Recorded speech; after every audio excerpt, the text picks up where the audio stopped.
মৎস্যজীবীদের বিক্ষোভে উত্তাল রায়দিঘি ফরেস্ট অফিসারের সামনে শতাধিক মৎস্যজীবী জড়ো হয়ে বিক্ষোভ দেখান।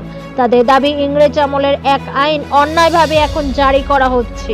এর ফলে লক্ষ লক্ষ মৎস্যজীবী তাদের জীবিকা হারাবেন। ফলে মৎস্যজীবীরা তাদের জীবিকা হারানোর ভয়ে অর্ডার কপি পুড়িয়েছে। রায়দিঘি থেকে আন্দোলন শুরু হওয়ার পর আজ নামখানা, পাথর প্রতিমা ও ডায়মন্ড হারবার হয়ে গোটা জেলা জুড়ে চলবে। মূলত এই আইনের ফলে মৎস্যজীবীরা চুলকাটি 1 থেকে 8 পয়েন্ট ও ডুলি ভাসানি 1 থেকে 8 পয়েন্ট বন্ধ। বাকি সুন্দরবন কোর এরিয়ায় মাছ ধরা বন্ধ। ফলে আর কোথাও মাছ ধরতে পারবেন না তারা। তো মৎস্যজীবী আছে, আর কিভাবে অসুবিধার মধ্যে পড়বেন? আমাদের সারা সুন্দরবনের মধ্যে কয়েক হাজার লক্ষাধিক মৎস্যজীবী ওই সুন্দরবনের জল এবং নদীতে জঙ্গলে মাছ ধরে জীবিকা নির্বাহ করে।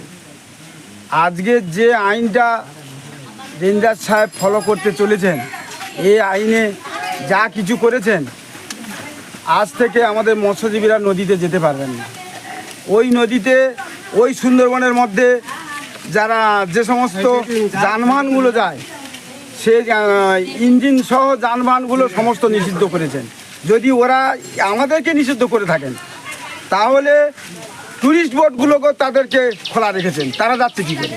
যে রেঞ্জার সাহেব আজকে আইন পাস করছেন, সেই রেঞ্জার সাহেব কী করে লয় নিয়ে ওখানে গিয়ে বাঘের ঘুম নিদ্রা সমস্ত শেষ করে দেয়? তাহলে যত কি অন্যায় মৎস্যজীবীরা করছে, যত কি সব কিছু কি মৎস্যজীবীর দায়? রেঞ্জার একমাত্র এর অথরিটি। না, বলছি এটা কি ইংরেজ আমলের কোনো আইন ছিল? এটা এরা দেখাচ্ছে তাই 1927 সালের আইন। কারণ আমরা তখন জন্মাইনি বা আমরা তখন এদেশে আসিনি। এই 27 সালের আইন এই স্বাধীন যুগে চালু করা যায়? যে ইংরেজদের জন্য আমাদের দেশে হাজার হাজার মানুষ প্রাণ দিল, আর সেই ইংরেজদের আইন চালু করবে এই দেশে? মানুষরা তো সুন্দরবনের এলাকার মধ্যে যেতেই পারবে না। গেলেই তো আমাদের হয় জেল, নয় জরিমানা। তাহলে আমাদের মৎস্যজীবীদের একে নুনান্তে পান্তা পুরোই। তাহলে এই মৎস্যজীবীরা, সাধারণ মানুষরা যাবে কোথায়? তাহলে বিকল্প কাজের ব্যবস্থা করুক গভর্নমেন্ট। আমরা এই বাঘ কুমিরের মুখে যাব কেন? প্রাকৃতিক দুর্যোগের জীবন হাতে করে সমুদ্রে যাব কেন? তাহলে গভর্নমেন্ট নিশ্চিত তো একটা বাসস্থান, খাওয়া, সমস্ত রকমের ব্যবস্থা করুক। এছাড়া একাধিক নিয়ম জারি হয়েছে, যার ফলে এই আন্দোলন চলছে।